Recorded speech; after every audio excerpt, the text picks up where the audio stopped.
និយាយមិនទាន់ចប់ស្រួលបួលផងចៅប្រុសអកតញ្ញូម្នាក់នេះក៏ទាញដំបងឈើមួយកង់នៅក្បែរនោះមកវាយលោកយាយរបស់ខ្លួនយ៉ាងធ្ងន់ធ្ងរទោះបីជាជីដូនខំនិយាយប្រាប់ហេតុផលយ៉ាងណាក៏មិនព្រមស្ដាប់យាយកំសត់នៅតែស្រែកថាក្ដួចស្វិតទេចៅសូមជូនរឿងចាបដូនតាអស់កាលជាយូរលង់ណាស់មកហើយនៅជនបទដាច់ស្រយាលមានដូនចាស់ម្នាក់រស់នៅក្នុងខ្ទមជាមួយនឹងចៅកំឡោះម្នាក់ឈ្មោះម៉ៅយ៉ាងសុខសប្បាយក្រោមការជួយទំនុកបម្រុងអាហារពីចៅប្រុសជារៀងរាល់ថ្ងៃលោកយាយមានវ័យចំណាស់ទៅហើយគាត់បានត្រឹមតែធ្វើម្ហូបអាហារប៉ុណ្ណោះចំណែកចៅប្រុសជាអ្នកចេញទៅរកនេសាទឬបេះផ្លែឈើជាដើមសម័យថ្ងៃមួយស្រុកភូមិកើតទុរភិក្សធ្វើឲ្យប្រជាជននៅក្នុងភូមិខ្វះខាតអាហារជាច្រើនបញ្ហានេះ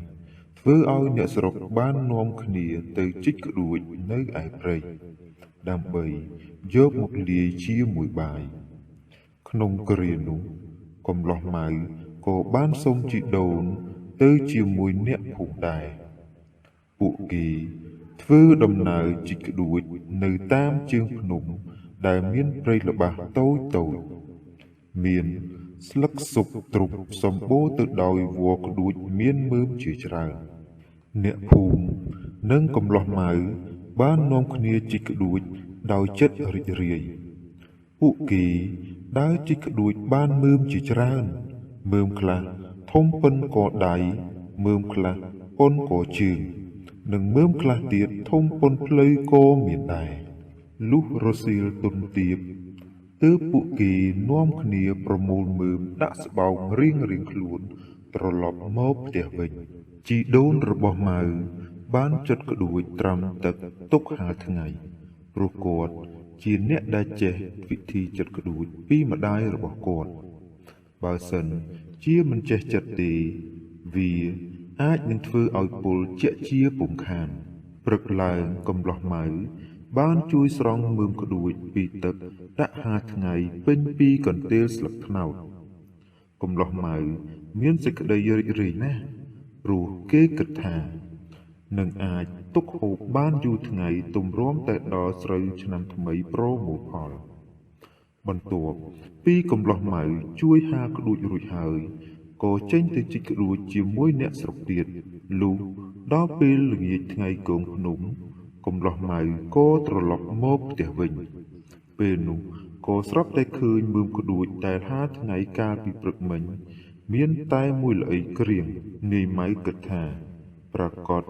ជាជីដូនលួចហូបឬយកក្ដួចនេះទៅណាហើយទើបសួរដេញដោលទៅជីដូនថាលោកយាយក្ដួចទៅណាអស់ហើយ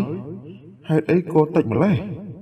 ជីដូនតបខ្លាចរអាចិត្តចៅកាលបើស្ដាប់ឮសំដីខ្លាំងៗរបស់ចៅ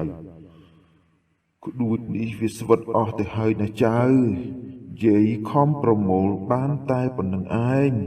ចៅកំឡោះកាលបើស្ដាប់ឮសំដីជីដូននិយាយដូច្នេះក៏និយាយដោយទូស័កមកជីដូនវិញថាខ្ញុំមិនជឿទេ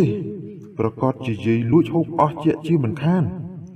ទើបក្ដួចពីកន្ទេលនៅត្រឹមតែមួយល្អីក្រៀងទៅវិញខ្ញុំមិនជឿយាយទេនិយាយមិនទាន់ចប់ស្រួលបួលផងចៅប្រុសអកតញ្ញូម្នាក់នេះក៏ទាញដំបងឈើមួយកង់នៅក្បែរនោះមកវាយលោកយាយរបស់ខ្លួនយ៉ាងធ្ងន់ធ្ងរទោះបីជាជីដូនខំនិយាយប្រាប់ហេតុផលយ៉ាងណាក៏មិនព្រមស្ដាប់យាយកំសត់នៅតែស្រែកថាក្ដួចស្វិតទេចៅជាពាក្យដដែលដោយអត់និយាយពាក្យផ្សេងក្រៅពីពាក្យស្វិតទេចៅនេះឡើយ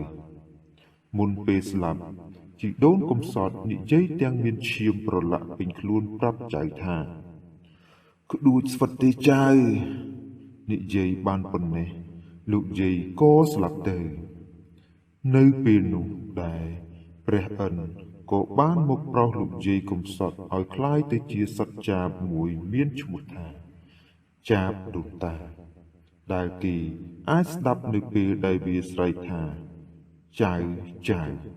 ជួនកាលគេស្ដាប់ឮវាស្រែកថាស្វិតទេចៅយ៉ាងកំសត់ខ្លោចផ្សានៅលើមែកឈើចាប់តាំងពីពេលនោះមកចាប់ដូនតាតែងមកលេងជាមួយចៅនៅពេលរដូវភ្ជុំបិណ្ឌតែប៉ុណ្ណោះហើយត្រូវត្រឡប់ទៅរស់នៅឯព្រៃហេមពាន្តឯនោះវិញចាប់ដូនតានេះគឺមកលេងកូនចៅក្នុងឱកាសមួយឆ្នាំម្ដង